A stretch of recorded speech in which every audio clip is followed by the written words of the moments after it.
불순종해서 하나님과 단절돼서 모든 문제가 왔다는 사실을 알고 있는데 우리가 순종하지 않음에 대해서는 너무나 둔감하다는 생각을 지금 하고 있습니다. 그래서 오늘 이 시간에는 불순종과 순종에 대한 부분들에 대한 답을 좀 묻고 순종하는 자로 우리가 지금 단순히 이론이나 메시지를 정리하는 차원이 아니라 복음화가 우리 자신에게 그대로 되어져야 되기 때문에 소화하고 내 것이 되어져야 됩니다.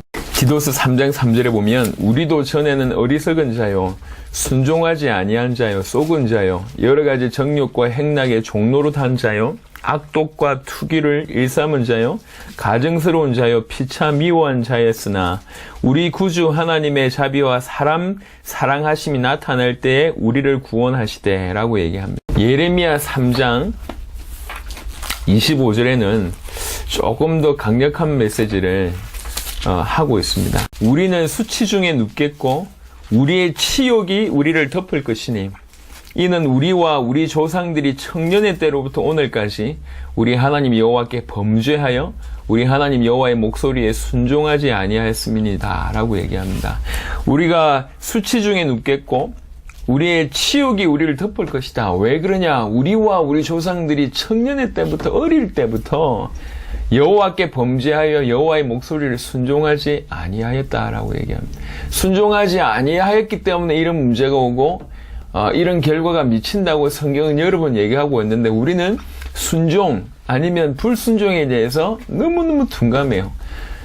생각지도 못하고 있을 정도로 둔감하고 있습니다. 전 믿는데 왜 그럽니까? 아닙니다. 믿으면 따라오는 결론이 뭐냐? 순종이란 거거든요. 순종하지 않는다, 안 믿는다고 해도 과언이 아닙니다. 둔감하다는 그 자체가 모르고 있다는 사실입니다. 요한복음 3장 36절에 보면 아들을 믿는 자에게는 영생이 있고 아들에게 순종하지 아니하는 자는 영생을 보지 못하고 도리어 하나님의 진노가 그 위에 머물러 있느니라 라고 얘기합니다. 정말로 아들을 믿는 자에게는 영생이 있고 원래의 문장으로 따지면 아들을 믿지 아니하는 자는 영생을 보지 못하고 이렇게 나가야 되는데 아들에게 순종하지 아니하는 자는 영생을 보지 못하고 라고 얘기하고 있습니다. 그래서 순종하지 않는다는 말은 믿지 않는다는 말과 똑같은 말이라고 해도 과언이 아닙니다. 베드로전서 2장 8절에 또한 부딪히는 돌과 걸려 넘어지게 하는 바위가 되었다 하였느니라. 그들이 말씀을 순종하지 아니함으로 넘어지나니 이는 그들을 이렇게 정하신 것이라. 왜 자꾸 넘어지냐? 왜 예수 믿는데 자꾸 넘어지냐? 순종하지 아니함으로 라고 얘기합니다. 계속 넘어지는 자 왜 그러냐? 순종하지 않기 때문에 그렇습니다. 순종하지 않는다는 말은 사실은 안 믿는다는 얘기입니다. 디도서 1장 16절 그들이 하나님을 시인하나 행위로는 부인하니 가증한 자요 복종하지 아니하는 자요 모든 선한 일을 버리는 자니라.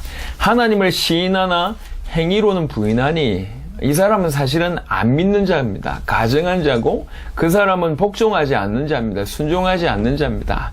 모든 선한 일을 버리는 자입니다. 네, 하나님 믿는데 왜 이렇습니까? 이런 사람들이 요 범주에 속합니다. 믿는데 순종하지 않는다. 믿는데 복종하지 않는다. 믿는데 그 행위로는 그 행위를 보니까 부인하는 행위가 계속 나온다. 안 믿는 자라니까요. 불순종하여서 모든 문제가 왔습니다. 하나님을 떠나서. 그렇다는 사실을 우리가 알고 있잖아요. 그럼 우리만이라도 뭘 해야 되냐? 순종해야 되거든. 순종에 얼마나 민감해야 되는지를 먼저 얘기를 하고 있는 겁니다. 잘 순종하고 못 순종하고는 두 번째고요. 복종을 하고 안 하고는 더 두 번째고 순종을 해야 된다는 사실에 민감하지 않는 것 자체가 뭔가를 지금 모르고 있는 겁니다. 불순종해야 되겠다 의지를 가지고 불순종하는 겁니까? 아니잖아요. 불순종이 되는 거잖아요. 올바로 우리가 민감하지 않으면 순종할 수가 없게 돼 있습니다. 그래서 순종에 대해서 의미를 모르고 민감하지 않다는 것 자체가 이미 불순종하고 있다는 것을 대변하고 있는 얘기입니다. 우리가 순종에 대해서 얼마나 민감해야 되는지를 얘기하고 있습니다. 우리 하나님은 간절히 우리에게 요구하고 계신 게 순종입니다. 계속 순종을 요구하고 계십니다. 아브라함에게도 아담에게도 동일합니다. 예레미야 11장 보겠습니다. 예레미야 11장 4절 보겠습니다. 우리 주님이 우리에게 요구하신 게 순종입니다. 예레미야 11장 4절에 이 언약은 내가 너희 조상들을 쇠풀무 애굽 땅에서 이끌어내던 날에 그들에게 명령한 것이라. 곧 내가 이르기를 너희는 내 목소리를 순종하고 나의 모든 명령을 따라 행하라. 그리하면 너희는 내 백성이 되겠고 나는 너희의 하나님이 되리라. 순종하고 따라 행해라. 그러면 나는 너희의 하나님이 되고 너희는 내 백성이 될 것이다. 되리라. 순종을 그냥 해도 좋고 안 해도 좋고가 아니라 너무너무 이 순종을 원하고 계세요. 창세기 26장 4절 5절을 보면 네 자손을 하늘의 별과 같이 번성하게 하며 이 모든 땅을 네 자손에게 주리니, 지금 하나님이 이삭에게 하는 말씀입니다. 네 자손으로 말미암아 천한 만민이 복을 받으리라. 왜 그러냐? 이는 왜 너 자손이 천한 만민이 복을 받을 것이냐? 이는 아브라함이 내 말을 순종하고 내 명령과 내 계명과 내 율례와 내 법도를 지켰음이라 하시니라. 아브라함이 나에게 순종했기 때문에 내가 너와 네 자손에게 이런 축복을 내리는 것이다. 이 얘기를 하면서 아브라함이 나에게 순종했다는 거에 대해서 얼마나 기뻐하는 건지 내포되어 있잖아요. 신명기 1장 34절부터 보면 비교를 합니다. 여호와께서 너희의 말소리를 들으시고 노하사 맹세하여 이르시되 이 악한 세대 사람들 중에는 내가 그들의 조상에게 주기로 맹세한 좋은 땅을 볼 자가 하나도 없으리라. 오직 여분네 아들 갈렙은 온전히 여호와께 순종하였은즉 그는 그것을 볼 것이요 그가 밟는 땅을 내가 그와 그의 자손에게 주리라 하시고, 다 진노하는 중에 하는 얘기입니다. 여분네의 아들 갈렙은 온전히 여호와께 나에게 순종했다. 얼마나 기뻐하시는지 몰라요. 노하시는 중에도 이분의 얘기를 지금 끄집어내지 않습니까? 하나님은 우리에게 너무너무 순종을 원하고 계십니다. 사무엘상 15장 22절입니다. 사무엘이 사울에게 하는 말 중에 나오는 얘기입니다. 사무엘이 이르되 여호와께서 번제와 다른 제사를 그의 목소리를 청종하는 것을 좋아하심같이 좋아하시겠나이까? 순종이 제사보다 낫고 듣는 것이 수양의 기름보다 나으니 라고 얘기해요. 순종이 제사보다 낫다. 여기 제사라는 단어를 여러분 아셔야 됩니다. 구약에서 제사는 이 피제사를 의미하는 게 대부분이고 그건 구원과 속죄와 연결이 되어 있습니다. 그래서 이스라엘 백성들한테 있어서 제사는 무엇보다도 중요한 거였습니다. 근데 뭐라고 얘기했냐? 순종이 제사보다 낫다고 얘기해요. 우리는 지금 제사의 개념이 우리에게는 형성이 안 돼 있기 때문에 이 의미를 모르는데 이스라엘 백성들한테는 그야말로 충격입니다. 예, 순종이 제사보다 낫다. 그 목소리를 듣는 것이 훨씬 낫다라고 얘기해요. 순종을 원하십니다. 순종을. 누구에게 성령을 허락하시냐? 사도행전 5장 32절에 우리는 이 일의 증인이요 하나님이 자기에게 순종하는 사람들에게 주신 성령도 그러하니라 하더라. 사도행전 2장에 주의 성령이 임하실 때 그 성령이 누구한테 임했냐? 순종하는 자에게 임한 것이 아니냐? 정말 우리가 모든 문제가 불순종해서 왔잖아요. 하나님이 우리에게 요구하는 것이 순종이란 말. 이게 지금 성경 전체에서 흐르고 있는 귀중한 흐름입니다. 그런데 이 말에 이 순종이 우리에게 전혀 부딪힘이 되지 않는다. 순종해야 되겠다는 생각이 아예 없다. 이거는 적어도 무의미하다 내지는 둔감하다는 것 자체가 굉장히 큰 걸 뭔가 지금 놓치고 있는 거예요. 그러니까 자꾸 넘어지는 거예요. 말씀에 순종하지 않기 때문에 자꾸 넘어진다고 성경은 얘기하고 있잖아요. 계속 그런 되풀이가 되고 있는 겁니다. 여러분, 인류의 문제, 우리 인생의 문제 불순종해서 왔습니다. 하나님은 지금 우리에게 순종하기를 원하십니다. 바울이 당신의 사역은 이거다라고 얘기한 게 뭐였냐면 로마서 1장 5절을 보면 그로 말미암아 우리가 은혜와 사도의 직분을 받아 그의 이름을 위하여 모든 이방인 중에서 믿어 순종하게 하나니. 바울의 사역이 크게 두 가지라고 얘기합니다. 믿게 하고 순종하게 하는 사역이다. 그게 바울의 사역이다. 이걸 위해서 하나님 나에게 사도의 직분을 허락하셨고 은혜를 허락하신 것이다. 내가 하는 일이 뭐냐? 이방인 중에서 믿게 하는 것이고 순종하게 하는 것이다. 이게 항상 따라붙어. 이게 지금 바울 사역의 포인트입니다. 올바로 믿게 하고 순종하게 하는 거예요. 본인도 올바로 믿고 순종하고 본인의 사역도 믿고 순종하게 하는 거예요. 믿으면 반드시 뭐가 따라와야 되냐? 순종이라는 게 따라와야 됩니다. 왜 그러냐? 믿지 않고 불신앙했고 믿지 않는 게 불신앙으로 얘기할 때 불신앙하고 불순종했기 때문에 모든 문제가 온 거잖아요. 그럼 우리는 말을 바꿔서 믿으면 뭐 해야 되냐? 순종해야 됩니다. 믿어 순종하게 하는 것이 바울의 사역이었고 믿어 순종하는 것이 지금 우리가 해야 될 일이고 또 우리로 말미암아 연결된 많은 사람들도 우리가 어떻게 사역해야 되냐? 믿어 순종하게 도와야 돼요. 믿고 순종하게 해야 됩니다. 순종하면 어떻게 되냐? 베드로전서 1장 22절에 정말로 너희가 진리를 순종함으로 너희 영혼을 깨끗하게 하여 거짓이 없이 형제를 사랑하게 이르렀으니 마음으로 뜨겁게 서로 사랑하라. 뒤에 것은 따라오는 겁니다. 진리를 순종하게 되면 너희 영혼을 깨끗하게 한다라고 얘기합니다. 고린도서 10장 4절부터 보시면 우리의 싸우는 무기는 육신에 속한 것이 아니요 오직 어떤 견고한 진도 무너뜨리는 하나님의 능력이라. 그러면서 모든 이론을 무너뜨리며 하나님 아는 것을 대적하여 높아진 것을 다 무너뜨리고, 이게 하나님의 능력으로 이론도 무너뜨리고 대적하여 높아진 모든 것을 다 무너뜨리고 모든 생각을 사로잡아 그리스도에게 복종하게 하니 너희의 복종이 온전하게 될 때에 모든 복종하지 않는 것을 벌하려고 준비하는 중에 있노라. 지금 우리 주님은 우리가 정말로 복종하게 될 때를, 그 복종이 온전하게 될 때를 기다리고 있습니다. 예.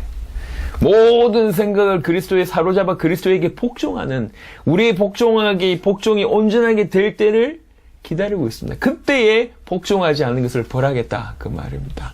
지금 우리에게 뭘 원하시냐? 복종하기를 원하십니다. 그리스도에게 복종하기를 원하시고, 다른 말로 진실로 순종하기를 원하십니다. 아담에게 주셨던, 아브라함에게 주셨던, 노아에게 주셨던 그 교회가 동일하게 우리에게 있습니다. 그래서 빌립보 2장을 보면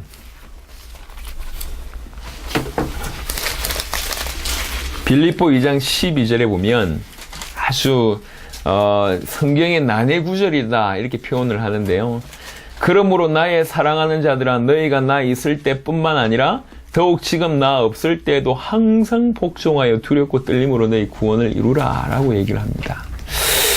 성경 전반적인 내용을 봤을 때 너희가 구원을 못 받았기 때문에 구원을 이루어 가야 된다라고 해석을 하는 경향들이 있습니다. 그거는 성경 전반을 볼 때는 맞는 말 같지는 않습니다. 구원을 못 받는데 우리가 과연 구원을 이루어 갈 수 있을까요? 우리 노력으로 구원을 이루을 수 있습니까? 그거는 접근이 틀린 방법입니다. 우리 노력으로 구원 이룰 수 없습니다. 우리 노력으로 구원 받을 수가 없어요. 그래서 우리 노력으로 구원 안 받은 구원을 이루어 간다는 것은 틀린 관점입니다. 그럼 이 말은 어떤 말이냐? 우리에게 주어진 구원의 가치를 깨닫고 구원이라는 것이 얼마나 귀중한 것인지 깨닫고 이 구원을 우리 속에서 점점 구원이란 부분들이 회복되어 나가는 부분들, 우리를 통해서 구원이 자라가는 부분들, 구원의 가치와 감격이 우리를 통해서 회복되는 부분들을 구원을 이루라는 부분으로 해석을 할 수 있다고 생각하고 있습니다. 구원이 얼마나 귀한 줄 알면 내가 구원받았으니까 막 이렇게 살 수가 없어요. 얼마나 귀하게 구원받았는지 알면 항상 그것 때문에 감사해야 하고 고마워해야 하고 그렇죠. 예를 들면 눈에 보이지 않게 나를 오랫동안 도왔던 사람이 있어요. 그걸 내가 이제 나중에 알게 됐단 말이에요. 내가 그 사람을 생각할 때마다 그 사람한테 뭐 해줄 건 없다 할지라도 마음에 늘 고마움이 있잖아요. 당연한 거 아니겠습니까? 우리 주님이 우리에게 허락하신 것이 얼마나 큰일인데 그 큰일, 그 구원을 제대로 안다면 함부로 살 수 없겠죠. 그런 의미에서 복종함으로 두렵고 떨림으로 너에게 준 이 귀중한 구원을 이루어가라. 얼마나 귀하게 너한테 주었냐. 이 귀한 것을 아무 가치 없게 아무 생각 없이 이렇게 누리고 사는 게 맞냐? 아니지 않냐? 진짜로 이 구원을 받았으면 뭐 해야 되냐? 항상 복종해라. 그리고 두렵고 떨림으로 이루어가라 라고 얘기하는 겁니다.